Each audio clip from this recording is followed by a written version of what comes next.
Rasulillah wa ala alihi wa man walah wa man tabi'ahum bi ihsan ila yaumil qiyamah.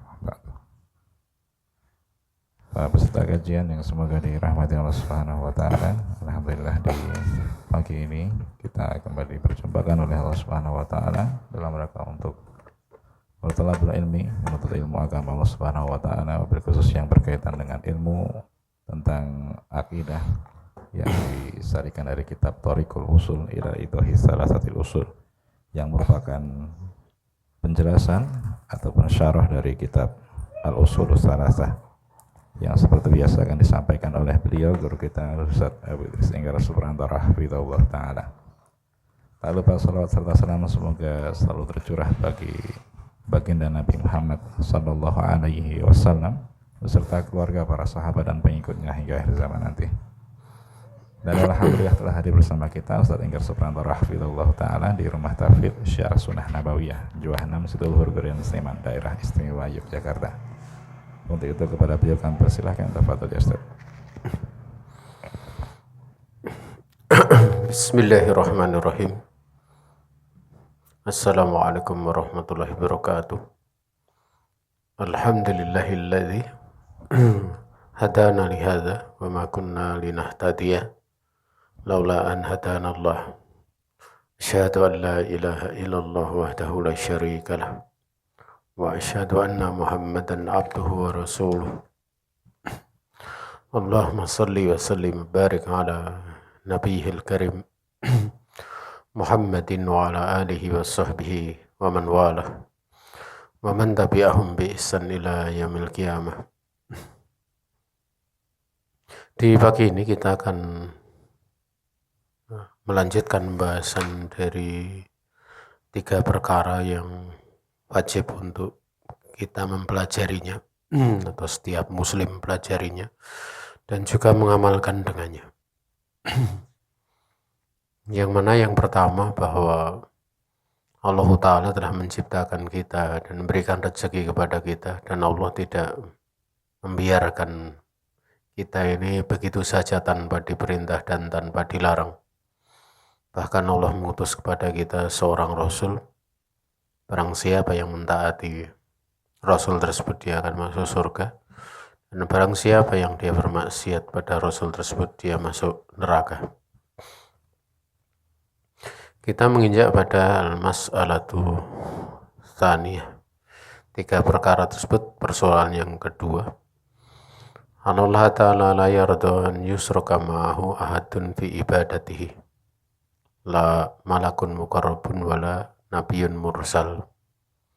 Wadalilu qawluhu ta'ala wa anal masajida lillahi fala tad'u ma'allahi ahada. Bahasanya Allah Ta'ala tidak ridho dirinya diserikatkan di sampingnya itu dengan sesuatu ya, di dalam beribadatan kepadanya, tidak dengan malaikat yang terdekat, tidak pula dengan nabi yang diutus. Dalilnya Allah Subhanahu wa taala berfirman,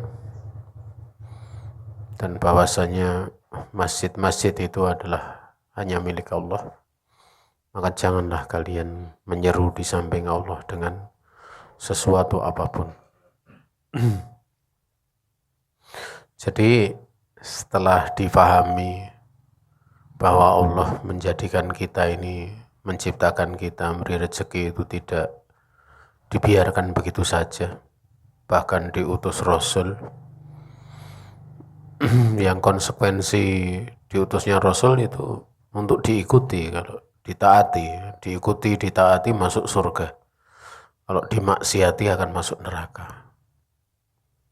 Maka apa yang dibawa oleh Rasul itu adalah perkara ini, bahwa Allah tidak ridho dirinya diserikatkan dengan suatu apapun, sekalipun sesuatu itu makhluknya itu adalah seorang malaikat yang paling dekat, malaikat terdekat. Sekalipun sesuatu tersebut, makhluknya tersebut, dia adalah nabi yang diutus, maka tidak boleh Allah diserikatkan dengannya. Sehingga ini rangkaian hari yang pertama dan yang kedua. Dalilnya sebagaimana telah disinggung tadi, wa anal masajida lillahi fala tad'u ma'allahi ahada. Bahasanya masjid-masjid itu hanya milik Allah, maka jangan kamu menyeru di samping Allah dengan sesuatu apapun. Ya. Kita tahu bahwa di masjid itu mesti yang diseru Allah. Ya. Tapi di sini ada isyarat ya. Ada isyarat bahwa ibadah yang nanti di situ bercampur dengan kesyirikan itu justru memang pada hal-hal seperti itu. Pada hal yang bernilai ibadah. Beda kalau misalnya seorang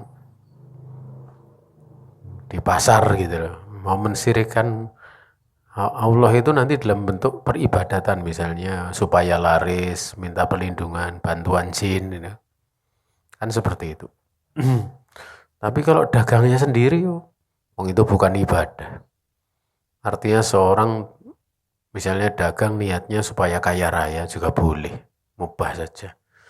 Yang tidak boleh itu kalau seorang beribadah kepada Allah ada niat selain Allah, itu tidak boleh. Ya. Karena itu bentuk mensyirikkan Allah Ta'ala. Disebutkan masjid milik Allah. Ya memang pada ibadah-ibadah yang nampak di masjid itu loh nanti pintu-pintu yang kalau seorang dia tidak paham agama terjadi kesyirikan. Seperti dulu di Masjidil Haram. Itu masjid Baitullah, Ka'bah itu.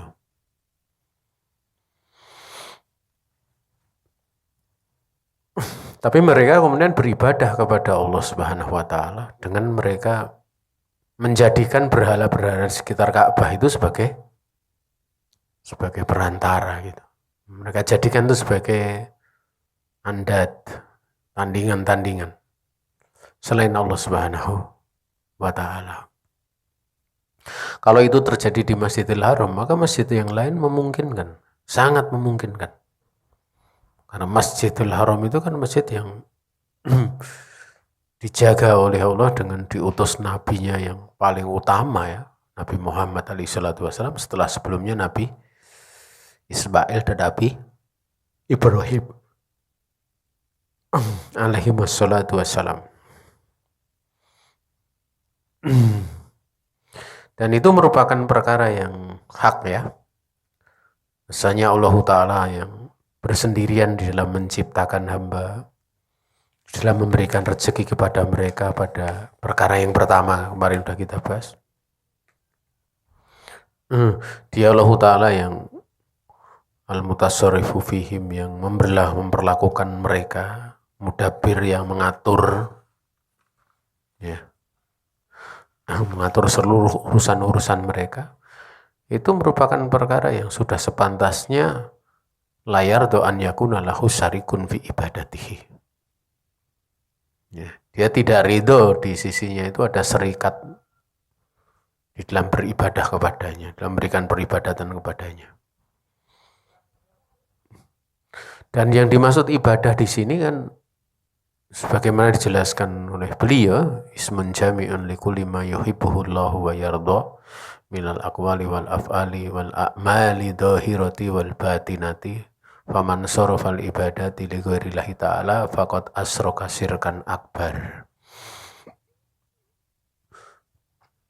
Ibadah itu adalah sebuah ungkapan yang mengumpulkan penamaan yang mengumpulkan setiap perkara yang Allah cinta dan Allah ridho, baik berupa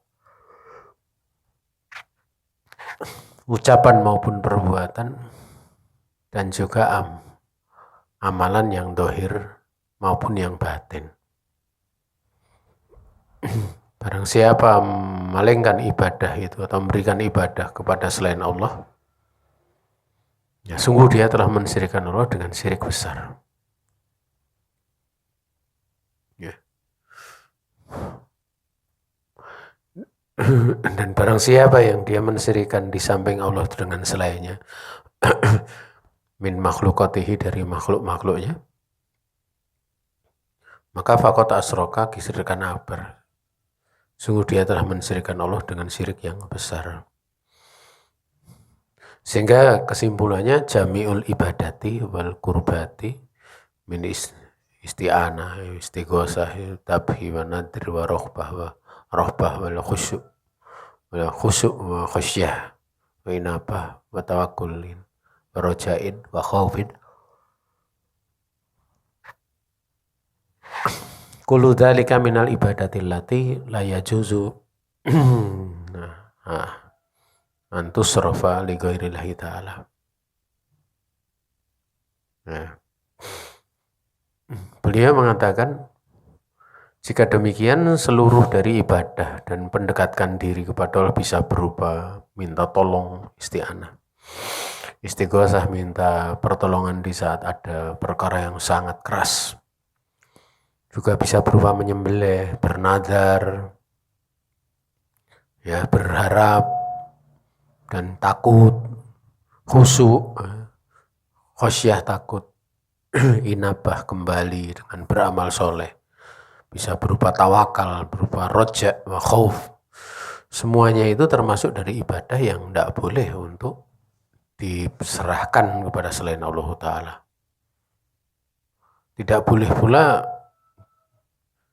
di samping Allah Ta'ala itu ada serikat, sekutu.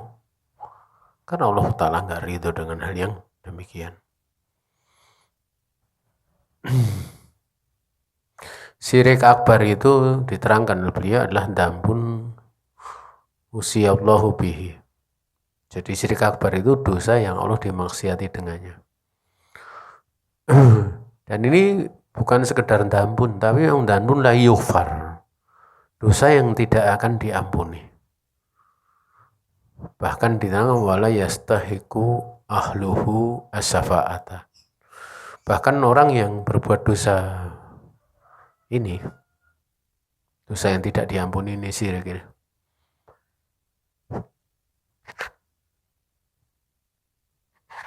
maksudnya adalah syirik besar, itu tidak berhak dia mendapatkan syafa'ah.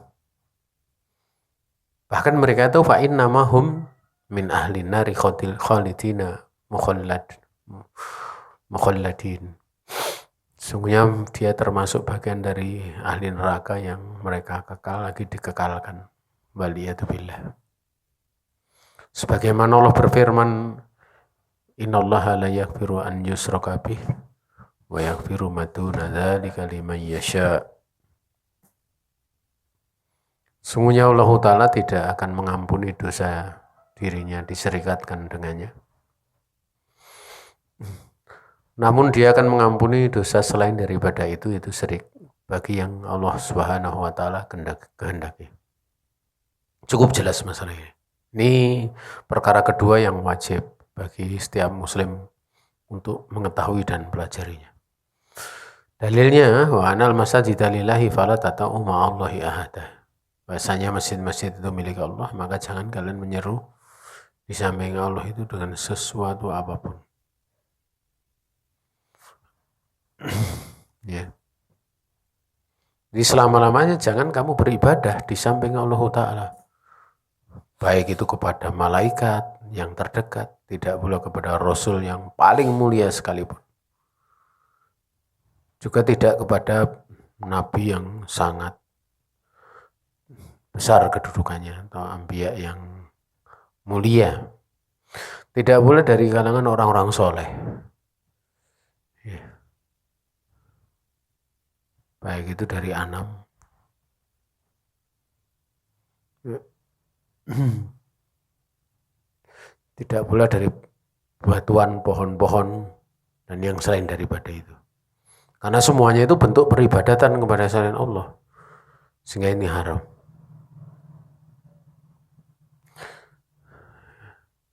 Di sini disinggung pula makna tentang togut. Togut itu adalah sebuah nama yang mencakup pada setiap perkara yang seorang hamba melampaui batas padanya, dari batasannya. Bisa berubah batasannya itu adalah yang melampaui batas itu dari makbudnya, yang diibadahinya. Bisa pula matbu, yang diikuti. Diikuti sampai menghalalkan yang haram, mengharamkan yang halal. Bisa pula mutok, ditaati. Sehingga ditaatinya itu di dalam perkara-perkara yang Allah Subhanahu wa Ta'ala melarangnya. Itu tidak boleh. Makanya ada kadang pembahasan seperti ini jadi nanti larinya apakah sirkul ibadah atau sirkul to'ah. Dicerangkan oleh para ulama apa yang terjadi pada ayat falama atahuma soliha ja'ala lahu suraka afima atahuma. Tatkala Allah Subhanahu wa Ta'ala mengkaruniakan kepada keduanya itu anak yang lahir sempurna, tidak cacat, mereka berdua menjadikan untuk Allah itu tandingan-tandingan. Ya. Mereka menjadikan tandingan pada perkara yang telah diberikan oleh Allah. Itu diterangkan oleh para ulama, syiriknya itu syirku to'ah. Ya, yaitu syirik karena mentaati iblis yang memerintahkan untuk diberi nama anaknya itu Abdul Haris. Karena Al-Haris itu nama iblis sebelum peristiwa pengusiran.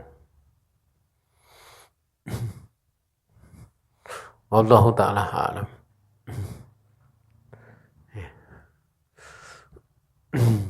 Dan kaum muslimin itu alhamdulillah ya, la yastab'idul al-muslimuna khatar syirk.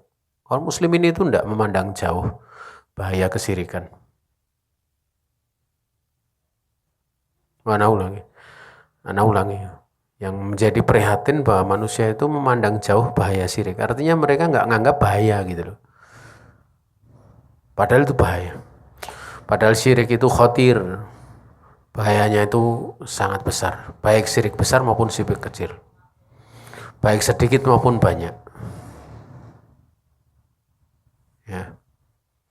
Maka dari sini wajib untuk seorang muslim itu tafakut. Lebih khusus adalah para penuntut ilmu. Tahu terhadap apa? Terhadap apa istilahnya? Mana tadi? Keadaan mereka. Mengawasi, meneliti keadaan mereka.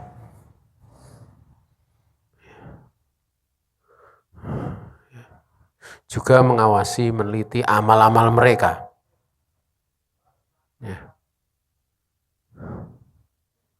Juga seluruh dari tindak tanduk, bagaimana bertindak, berlaku, dan menguasai apa yang hati mereka itu tegak dengannya. Artinya kondisi hati itu bagaimana gitu. Tafakut itu kan sebenarnya meneliti, jangan sampai kehilangan. Mengawasi jangan sampai kehilangan, jangan sampai hatinya itu lalai, jangan sampai apa yang dipunyai berupa keyakinannya itu hilang. Ya. Dan itu dengan fikuli lahdah minal lahdat. Pada setiap kejaban dari kejaban-kejaban umur. Ya. Dikatakan fikuli lahdatin min lahdatil umur.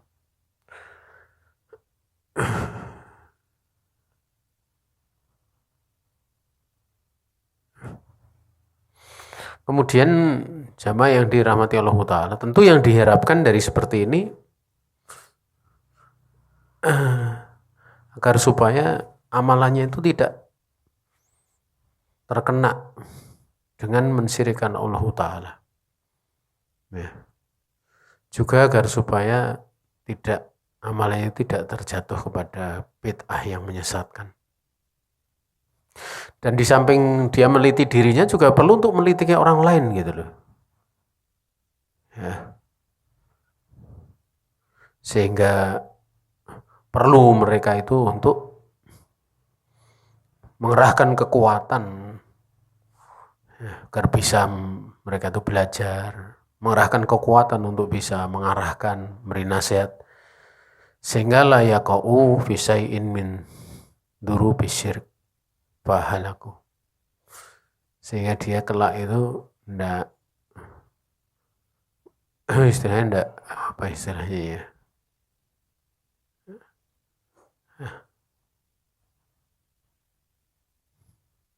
ndak terjatuh pada sebagian dari bahaya-bahaya syirik, karena akibatnya itu mereka akan binasa kalau kena syirik, syirik besar maupun syirik kecil. Tentu bahayanya itu adalah lebih berbahaya syirik besar. Naam.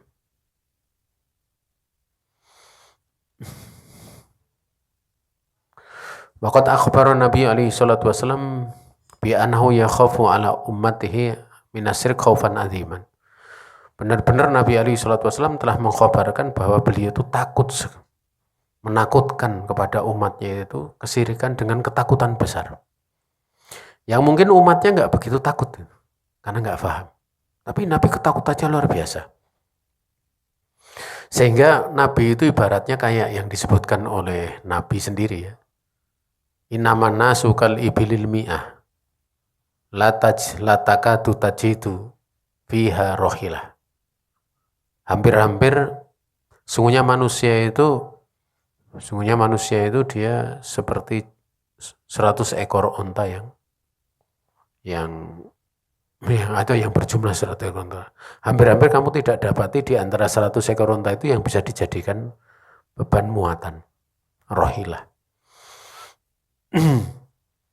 Nah itu gambaran manusia gitu loh. Manusia itu kalau yang mau menanggung beban manusia itu jumlahnya sangat sedikit. Sebagaimana 100 ekor unta itu hampir-hampir tatkala kamu tahu cari mana yang bisa digunakan untuk menanggung beban muatan, itu hampir tidak dapat kamu dapati.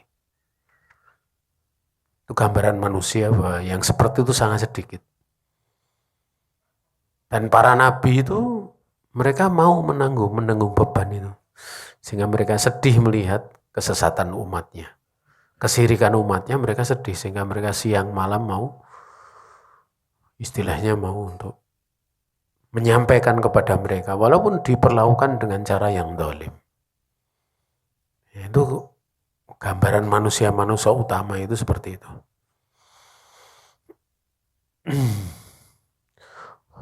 Termasuk di sini Rasulullah SAW, beliau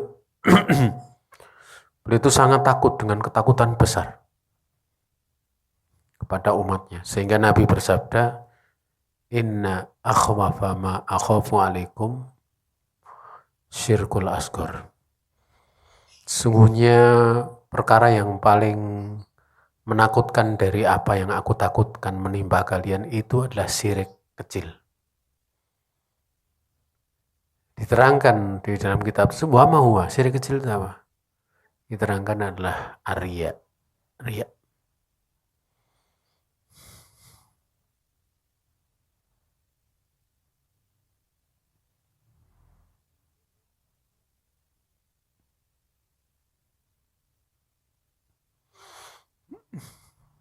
Sehingga tidak sini menerapkan tauhid itu dohiran wa batinan. Fala buddha min tahqiqi tauhidin dohiran wa batinan. Dan juga baro'ah, berlepas diri dari kesyirikan. Itu nanti pada yang ketiga. Ini kan yang kedua kan, ini yang ketiga nanti.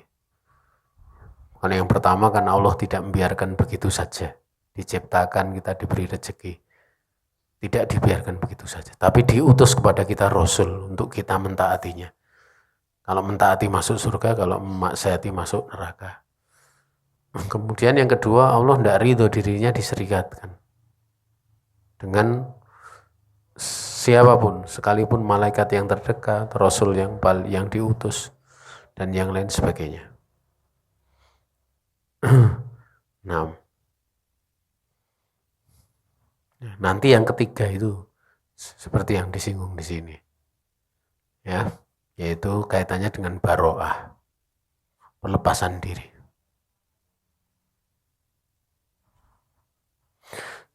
Wallahu ta'ala. Su'ilan Nabi wa alaihi salatu wassalam kama fi hadisi Abdillah ibn Mas'ud. Nabi pernah ditanya sebagaimana datang dalam Abdillah ibn Mas'ud, haitsu qol, di mana ada seorang yang dia berkata kepada Nabi, ya Rasulullah, ayu dambi a'dam, dosa mana yang paling besar? Nah, mereka mengatakan, Nabi bersabda, antaj ala lillahi niddan wa huwa khalaqaka. Engkau menjadikan untuk Allah itu tandingan, padahal Allah dia yang menciptakan kamu. Maka sebagaimana engkau lihat dalil yang menunjukkan dosa yang besar itu adalah syirik,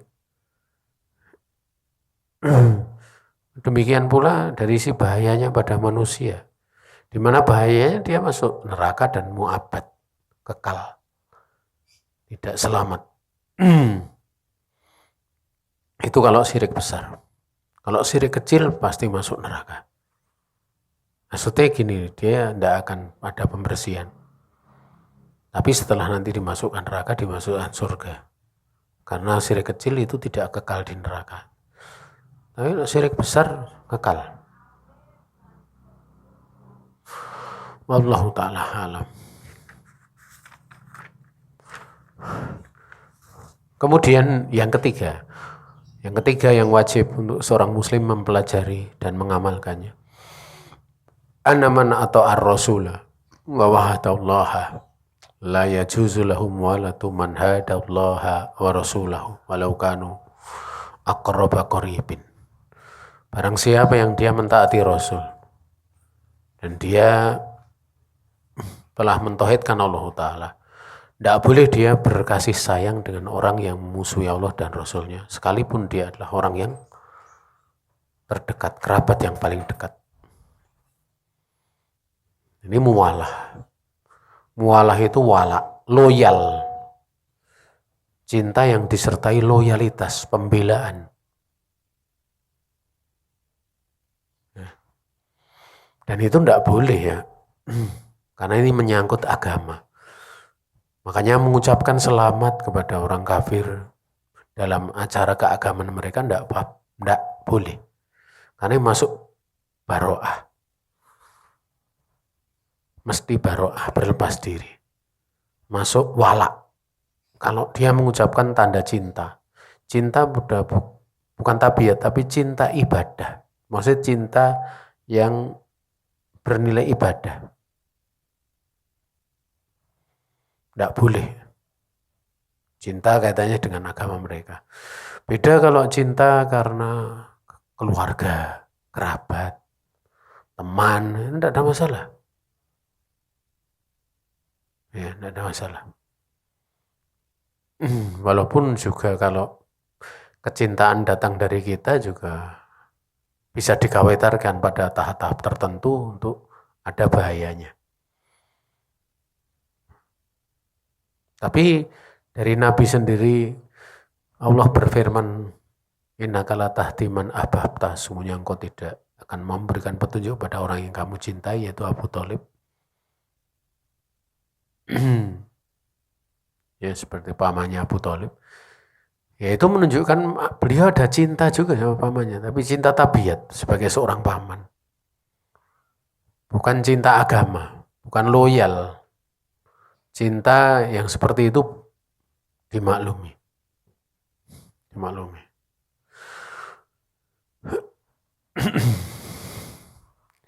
Dalilnya firman Allah Ta'ala, la tajidu qauman yu'minuna billahi wal yaumil akhir yuwaduna man hadallaha wa rasulah walau kanu aba'ahum aw abna'ahum aw ikhwanahum aw ashiratahum ulaika taba fi qulubihimul imana wa ayyatahum bi ruhim minhu wa yudkhiluhum jannatin tajri tahtahal min tahtihal anhar khalidina fiha radhiyallahu anhum wa radu'an itu jaziyahum. Mana itu, Cok? Saya sempat ya. Ana ulangi ya. khalidina fiha radhiyallahu anhum wa radwan ulaika hizbullah ala inna hizballahi humul muflihun. Saya sempat tadi makler sebentar, bacanya langsung ada kekeliruan. Kalian Nabi alaihissalatu wassalam itu dikatakan oleh Allah, ya, la tajidu qauman, kamu tidak akan dapati satupun kaum yang mereka beriman kepada Allah dan hari akhir, mereka itu berkasih sayang mawaddah, kasih sayang tulus pada orang yang memusuhi Allah dan Rasulnya. Sekalipun yang memusuhi Allah Rasul itu adalah bapak-bapak mereka, atau anak-anak mereka, atau saudara-saudara mereka, atau keluarga mereka. Mereka itu orang-orang yang Allah telah menetapkan pada hatinya itu keimanan, dan Allah kuatkan dengan roh darinya, ya, dikuatkan dengan roh darinya, artinya kekuatan darinya, dan kelak Allah subhanahu wa ta'ala akan masukkan mereka ke dalam surga yang mengalir dari buahnya itu sungai-sungai, kekal mereka di dalamnya, khalidina fiha. Allah ridho kepada mereka dan mereka ridho kepada Allah. Mereka itulah kelompoknya Allah. Ketahuilah sungguhnya kelompoknya Allah subhanahu wa ta'ala itu mereka adalah orang-orang yang menang. Ya, dari dalilnya itu nampak jelas ya tentang perkara ini. Ya.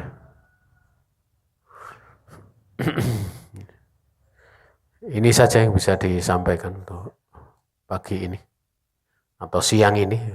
Besok kita lihat atau kita bahas rinciannya ada masalah yang ketiga, yaitu tentang masalah yang tadi 3 perkara atau 3 masail yang seorang muslim itu wajib untuk mempelajari dan mengamalkannya. Kalau kemarin kan dipelajari, yang pelajari 4 perkara. Ya.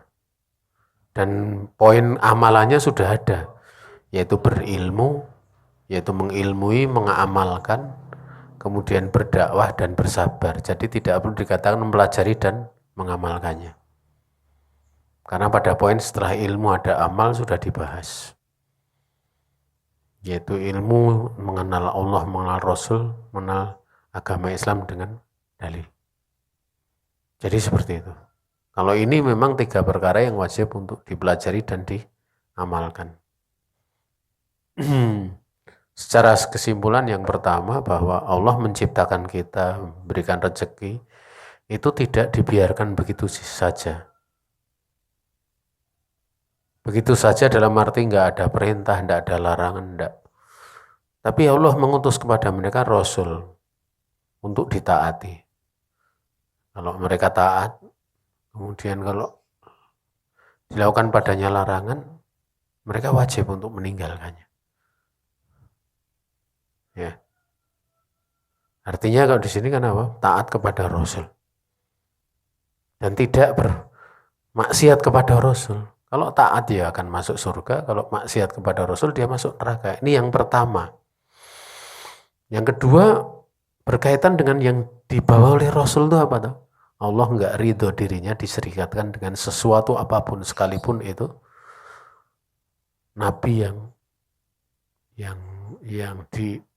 nabi yang terdekat, atau sekalipun malaikat yang diutus. Malaikat yang diutus atau nabi yang terdekat itu tidak boleh. Kemudian yang terakhir, ya ini, setelah mentaati Rasul, mentauhidkan Allah, ya, itu mentaati Rasul itu yang pertama, mentauhidkan Allah yang kedua, kan gitu.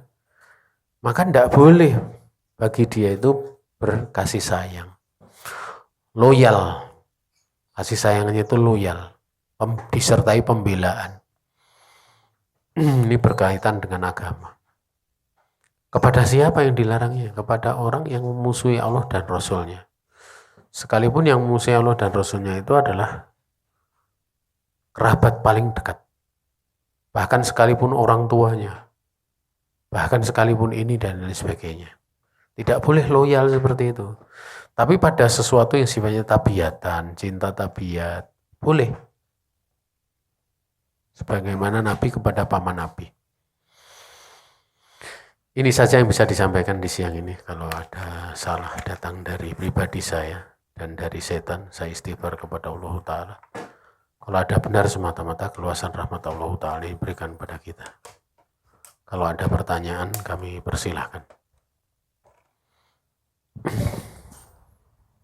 Baik, jazakallahu khairan, kami ucapkan pada Ustaz Ingkar atas ilmu yang telah disampaikan. Kita masuk ke sesi berikutnya, itu yang jawab. Kami persilahkan bagi peserta kajian yang ingin bertanya, baik secara langsung ataupun melalui tulisan. Silahkan.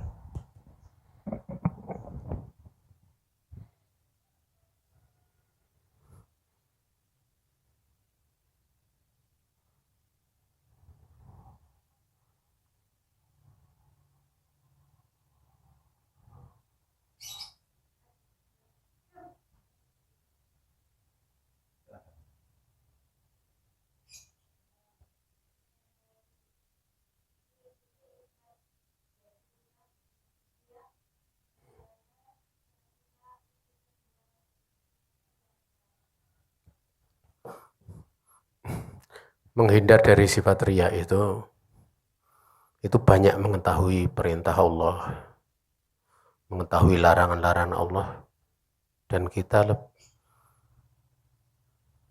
lebih memperhatikan hal-hal yang berkaitan dengan Allah Ta'ala di dalam perkara tersebut. Itu sebagai konsekuensi dari mengenal Allah. Orang kalau mengenal Allah, itu yang dituju pada saat dia taat, itu dari sisi Allah Ta'ala. Pahalanya apa, dapatnya apa. Ya. Kalau melanggar itu ancaman dari Allah apa. Jadi sibuknya ke situ.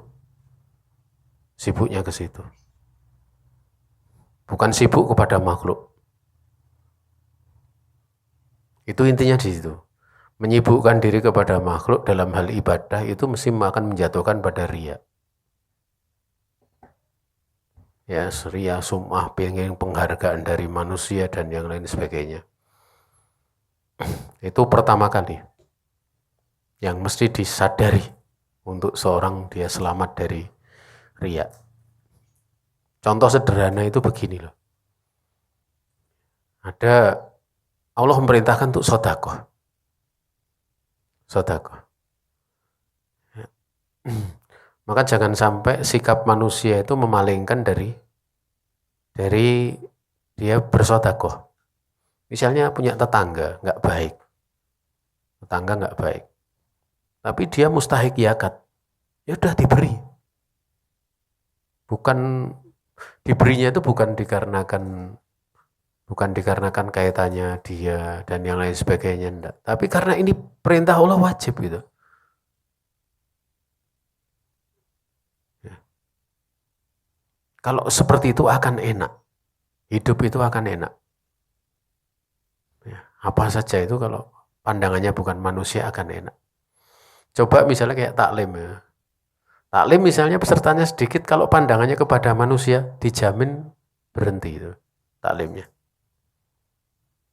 Tapi kalau pandangannya kepada Allah, itu akan menjadikan apa? Semangat itu, sabar.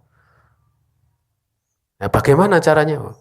Oh, ternyata kalau pas taklim itu Allah menurunkan sakinah, menurunkan rahmatnya, Allah menyebut-nyebut namanya di hadapan para malaikat, membanggakan gitu. Kalau tujuan, kalau arahnya ke situ enak gitu loh. Jadi enak gitu. Dan tidak ada istilah sia-sia gitu. Sia-sia. Ya. Jadi fokus kita pada saat ada berbagai macam kejadian itu ya fokusnya kepada Allah. Dan yang seperti itu manakala kita mengenal Allah. Makanya ma'rifatullah itu penting gitu.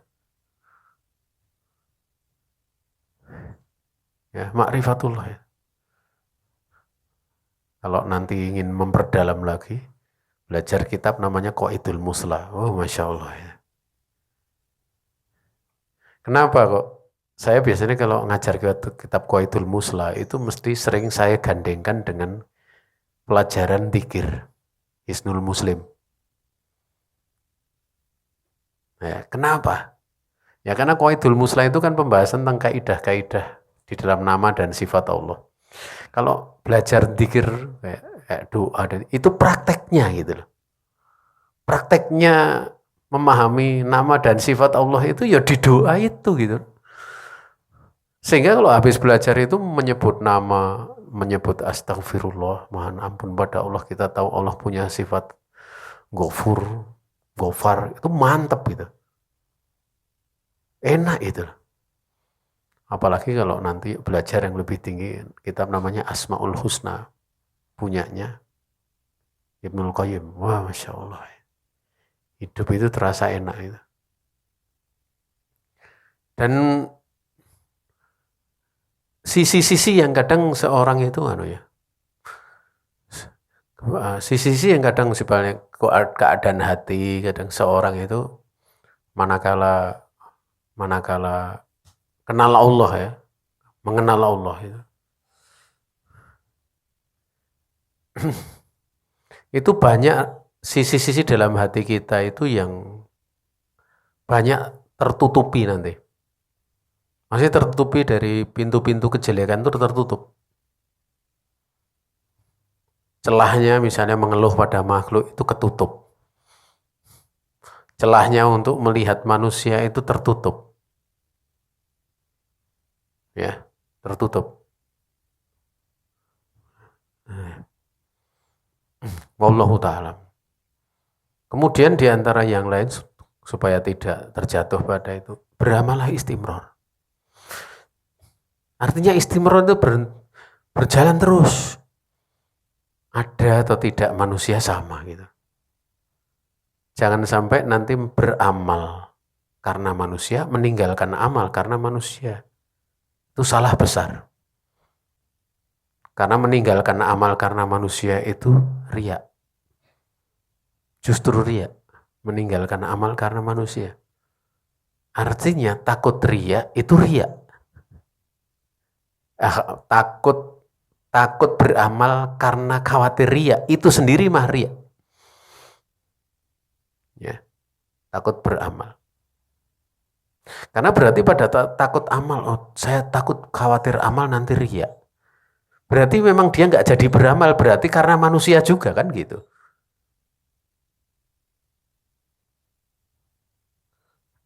Adapun beramal karena manusia itu syirik kecil ya. Karena menduakan satu beramal karena Allah, satu beramal karena manusia. Jadi kalau seperti itu orang harusnya malah dia nabrak saja, tetap beramal. Artinya pada saat kemudian dia ini khawatir manusia demikian, nanti nganggap saya riya atau dia sendiri khawatir riya. Dia harusnya tetap beramal, tinggal hatinya diperbaiki. Diluruskan. Dan tetap beramal. Kalau orang itu misalnya khawatir riya sehingga dia tidak beramal, berarti orang tersebut sudah kalah sebelum beramal. Dia sudah kalah sebelum beramal. Karena memang ujian amal itu riya nanti. Bagaimana orang bisa selamat dari riya kalau kemudian dia tidak pernah beramal? Ya. Harusnya dia tetap beramal, riyanya dilawan. Itu jawabannya gitu. Mungkin sekali dua kali riya. Tapi dia perbaiki, dia lawan, dan amal yang ada riya kemudian dia lawan, fa insya Allah qabul. Insya Allah diterima oleh Allah. Yang penting dilawan. Diperbaiki. Dan nanti kalau sudah 1, 2 kali, 3 kali, 4 kali, itu nanti sudah nggak punya pandangan kepada manusia. Saya dulu pernah punya murid. Itu sering mengeluhkan dunia. Sampai nyari dunia kok sama ustadz tuh kan ya jauh gitu. Cerita pengen kerja, pengen ini, pengen itu. Waktu itu tak ajak ngaji gitu. Saya ajak ngaji saja. Ya. Setelah saya ngajak ngaji itu malah dia sampai sekarang rajin bersedekah malah. Padahal ya kalau dari penghasilannya biasa lah. Ya penjual mie ayam, tapi senang sekali sedekah itu. Apalagi kalau saya sama teman-teman kumpul, dia sedang lewat itu, suruh makan semua itu. Kan saya kadang nggak enak itu.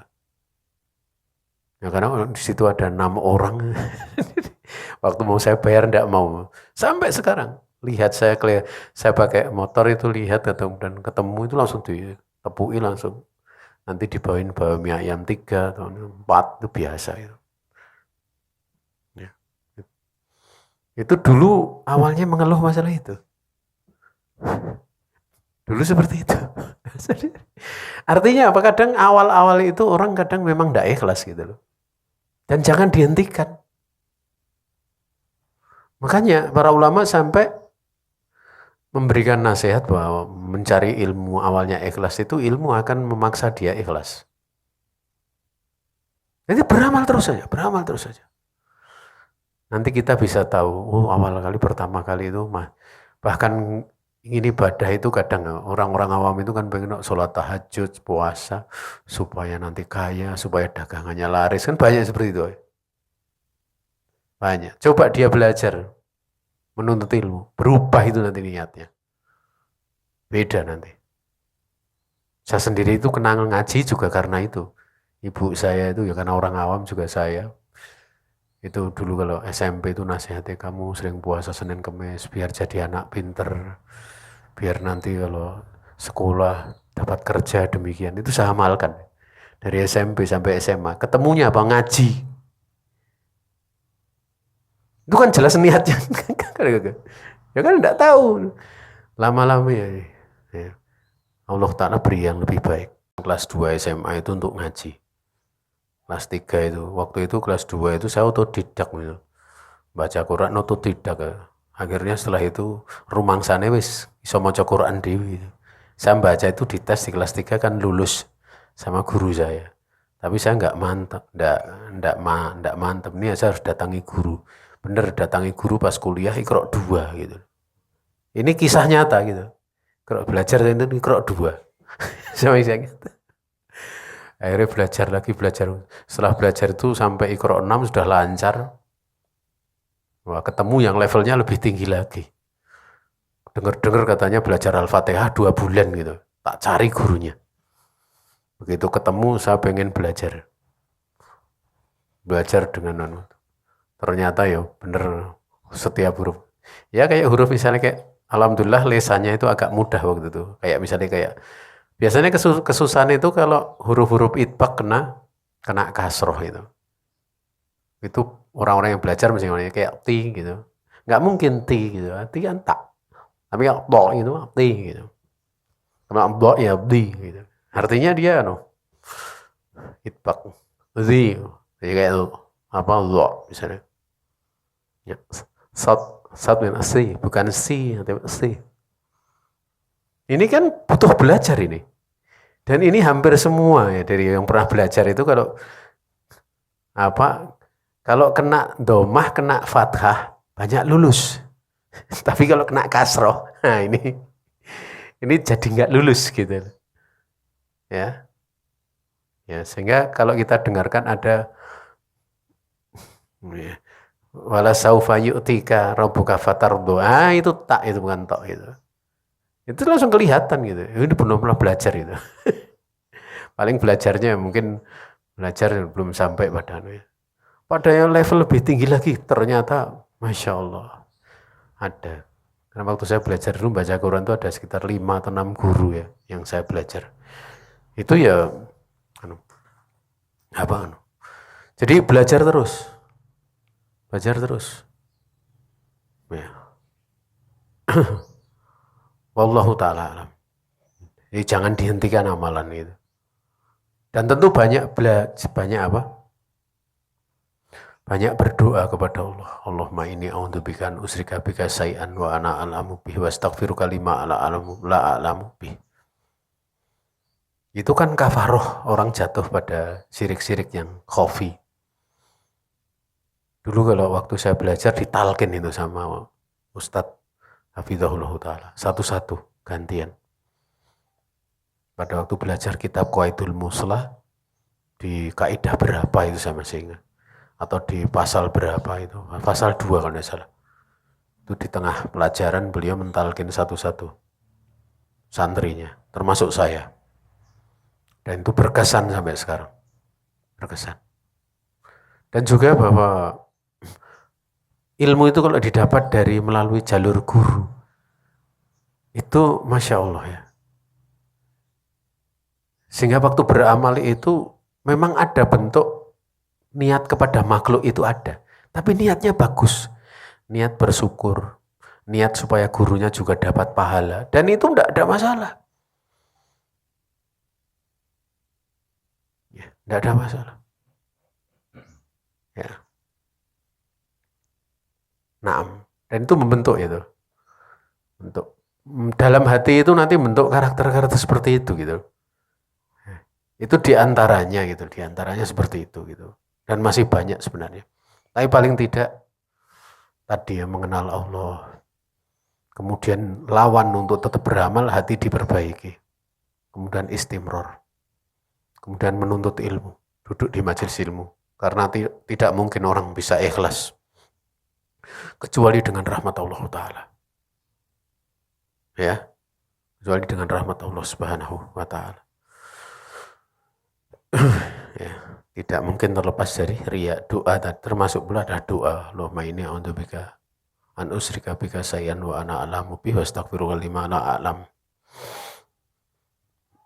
Mungkin ini saja bisa disampaikan. Masih ada pertanyaan Ustaz dari peserta online di grup. Ikhlas dan istiqomah sangat erat ya, jelas itu. Orang kalau tidak ikhlas tidak mungkin bisa istiqomah. Ya. Makanya Allah menjadikan istimror itu sebagai kasih sayangnya, kecintaannya. Nabi bersabda, ahabul a'mali ilallah atwamuhu wa inqallah. Yang lebih dawam. Tidaklah dicintai kecuali amalnya qabul. Karena kalau amalnya nggak dicintai, syirik, riya, mesti ditolak oleh Allah. Jadi sangat erat kaitannya. Ya. Jadi istiqomah. Ya. Dan kalau apa saja, belajar sampai selesai. Ya misalnya belajar ya kita belajar. Pesertanya banyak. Jangan hentikan. Jangan banyak melihat, oh saya sibuk ngurus anak, saya ngurus sibuk. Karena pribadi-pribadi yang ikhlas yang disebutkan di dalam dalil itu orang-orang yang sungguh-sungguh untuk bisa menyelesaikan suatu perkara. Wa idza farokta fangsob. Kalau kamu sudah selesai, segera ngamal yang lain. Ambil kesempatan yang lain. Ya. Ini terus-menerus. Jangan berhenti. Ya. Coba kalau kita lihat orang yang terjerembab dalam gua itu kan semua menunjukkan amal-amal keikhlasan. Kalau kaitannya istimror dengan orang yang menyediakan minuman bagi bapak ibunya, bagi orang tuanya, yang memerah itu keikhlasan, istimror. Sampai-sampai ada kesempatan untuk dia memberikan sama anak istrinya dulu, tapi orang tuanya karena tidur, dia tunggu. Nah, tunggu. Itu penting. Cirinya ya, kalau kalian ciri. Dan ini mesti husnudzon ya. Husnudzon pada Allah. Kalau suatu saat kalian tuh beramal terus istimror, itu ada waktunya Allah ingin menampakkan keikhlasanmu. Dengan cara apa? Ditakdirkan yang menyelisih, yang sifatnya penghalang. Dan kalau kemudian dia memilih untuk tetap berjalan, ketahuilah itu pertolongan Allah. Ketahuilah itu pertolongan Allah. Artinya kamu dipilih, diberi rahmatnya. Sebagaimana tuh anak yang orang yang terjerembab dalam gua itu kan dia dapat ditakdirkan oleh Allah ditakdirkan oleh Allah untuk dia itu merah susu kemalaman. Secara syar'i, secara fikih itu boleh untuk dia kasihkan anak istrinya. Tapi dia ingin jaga amal itu supaya tetap istimror. Jadi ada amalan-amalan istimror kemudian nanti akan dibenturkan dengan satu keadaan, kamu milih mana? Dan ada pada suatu saat itu kadang pertimbangannya tidak sekedar pertimbangan fikih. Secara fikih boleh gitu. Secara fikih boleh untuk dia tidak memberikan sama orang tuanya dulu. Tapi dia lebih memilih untuk mengistimrorkan amalannya. Artinya dia memasuki di dalam istimror itu hal-hal yang sifatnya istihbab, kesunatan. Kesunatan. Jadi misalnya ngaji baru 1, 2 kali, 3 kali kok kemudian ujian, itu jangan, waduh ini aku seraiso ngaji. Jangan berpikir seperti itu. Pikirannya mah kebalik, wah ini ujian ini. Ini kalau saya dulu diajari guru saya seperti itu. Dan itu sangat berbekas. Sangat berbekas. Sampai sekarang masih berbekas itu. Bahkan kemudian dari hasil didikan beliau itu, saya kalau pas pulang di rumah waktu itu mondok, ngurusi pondok, pas capek-capek, saya tetap ngajar, berusaha ngajar. Yang satu saat, Ustaz Sa'ad bertanya, kenapa antum seperti itu? Ya karena saya merasakan betul nikmat pada saat seperti itu. Mungkin capek-capek, ngantuk-ngantuk, nanti ngisi tengluk-tengluk. Tapi ada sesuatu yang tidak bisa dicapai kecuali melalui seperti itu. Ya, dan ini nikmat sekali hasilnya. Nikmat sekali hasilnya. Tidak bisa dirasakan kecuali mesti melalui itu. Ya. Saya melalui itu. Karena dulu waktu saya lihat guru saya itu daurah pulang jam 2 malam, itu ba'da subuh tetap ngajar gitu. Jam 3 kadang ngajar walaupun sampai tengklak-tengkluk begini itu. Kadang saya mikir, apalagi sering kalau pas tengklak-tengkluk yang suruh baca Quran saya gitu. Udah gitu, hafalan saya kadang belepotan gitu. Karena beliau seneng dengar bacaan Quran saya itu seneng ya. Seneng, gak tahu kenapa gitu. Udah kamu apa? Gitu. Baca sampai tidur. Lama. Akhirnya saya diam lama gitu. Apa gak tahu? Mau suruh menghafal enggak mungkin saya lihat Quran, mushaf enggak. Yuk, Ustadz bangun tuh sampai mana? Lanjutnya enggak tahu, lupa saya bilang gitu. Ini sampai kan berkesan. Dan ternyata setelah saya pulang mondok ya berapa kali saya ngalami ngajar ngantuk-ngantuk gitu. Sampai Ilham tanya sama saya, ini diupload? Jangan gitu loh. Karena isinya rakaruan gitu. Melayu sono gitu. Tapi ya enggak apa-apa. Yang penting apa istilahnya karena waktu kecapean. Ya. Tapi diadakan istimror itu nilainya ya. Jadi jangan sampai dihentikan itu. Kalau ada langsung husnudzon kepada Allah. Hai ini kesempatan untuk ikhlas gitu. Berpikirnya seperti ini kesempatan untuk ikhlas. Maju terus gitu. Orang itu jarang dapat kesempatan untuk bisa ikhlas gitu. Artinya Allah takdirkan seperti itu suatu bentuk kasih sayangnya. Pentingnya husnudzon itu di sini. Husnudzon. Makanya kalau ada nasihat-nasihat kalau saya masih ingat ada malam-malam berapa malam? Tadi malam kemarin malam ya. Kemarin malam. Bangun jam 4 itu langsung dapat jam lebih dari jam 4:30 atau jam atau mungkin lebih ya, itu ada WA orang yang mengeluhkan tentang dia seorang istri sering dipukul suaminya gitu ya, saya masih ingat. Kemudian saya sampaikan sebuah nasihat yang sederhana saja. Yang pertama kali adalah untuk kamu husnudzon kepada Allah. Kalau bisa habis bertengkar atau kalau bisa segera diakhiri, ambil air wudhu untuk sholat 2 rakaat. Keluhkan sama Allah sampai hati kamu merasa tenang. Sampai merasa tenang. Karena tidak ada yang bisa membuat hati tenang kecuali Allah Subhanahu wa Ta'ala. Kecuali mungkin bahkan setelah kamu membaca WA ini, ya, habis itu langsung dia WA lagi. Alhamdulillah hati saya sudah merasa tenang. Nah itu satu kali ngalami itu, besok kan ngalami lagi gitu. Intinya kan seperti itu. Jawaban sebenarnya kan mudah kan, nggak susah gitu. Menjaga untuk apa? Sangat baik kepada Allah. Kemudian beramal, kebaikannya akan banyak sekali. Ya, kan banyak sekali. Ya, kebetulan itu waktu itu ada 2 orang sekaligus ya. Ibu-ibu semua gitu. Pertanyaannya seperti itu semua. Yang satu ingin bunuh diri. Sampai waktu itu saya ngisi kajian itu terlambat. Saya terlambat 1/4 jam. Saya katakan, maaf saya terlambat. Karena tadi ada yang konsultasi mau bunuh diri gitu. Saya ingat pada ayat itu, man ahyaha fa'ka'annama ahyana sajami'ah. Barang siapa yang dia menjaga satu jiwa, seolah-olah dia menjaga seluruh jiwa manusia. Dia seolah-olah menghidupkan seluruh jiwa manusia. Barang siapa yang dia berusaha menghidupkan, menjaga kehidupan satu jiwa, dia seolah-olah menghidupkan jiwa semuanya. Dan jawabannya hampir sama seperti itu. Tidak jauh beda gitu. Ya, Pak, minimalnya itu sangka baik kepada Allah tumbuh, tidak putus asa dari rahmat Allah Ta'ala. Demikian pula nanti kalau amal dapati ini, itu jangan dipandang malah bayangannya kejelekan. Tapi sebaliknya. Itu kalau udah sebaliknya kita akan semangat, kita akan senang. Dan diterangkan oleh para ulama bahwa tafaul, ya, optimis, itu bisa mengumpulkan kesabaran, bisa mengumpulkan istiqomah, bisa menjadikan seorang dia bisa ikhlas. Itu awalnya apa? Tafaul, sangka baik kepada Allah Ta'ala. Jadi misalnya peserta taklimnya sedikit, ya tafaulnya apa? Wah itu kita lebih bisa sungguh-sungguh. Kalau taklimnya banyak, oh Masya Allah bisa semangat gitu. Kan mau apa lagi? Tidak ada kesusahan dalam kondisi apapun, tidak susah. Ya, menjadikan seperti itu.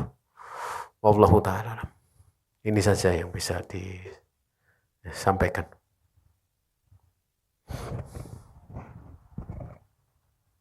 Baik, masih ada pertanyaan mungkin? Silakan, baik peserta online maupun offline.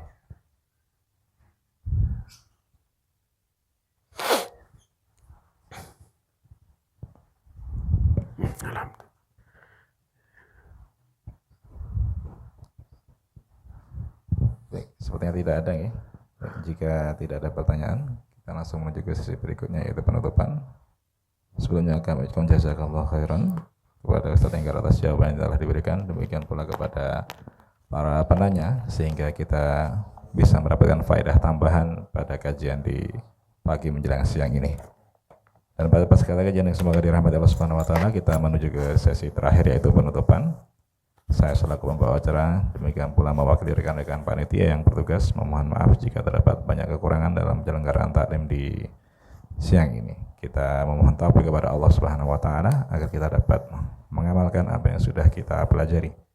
Kita akhiri taklim di siang ini dengan doa kafaratul majlis. Subhanakallahumma wa bihamdik asyhadu an la ilaha illa anta astaghfiruka wa atubu ilaik. Assalamualaikum warahmatullahi wabarakatuh. Kapan? Oh, dulu.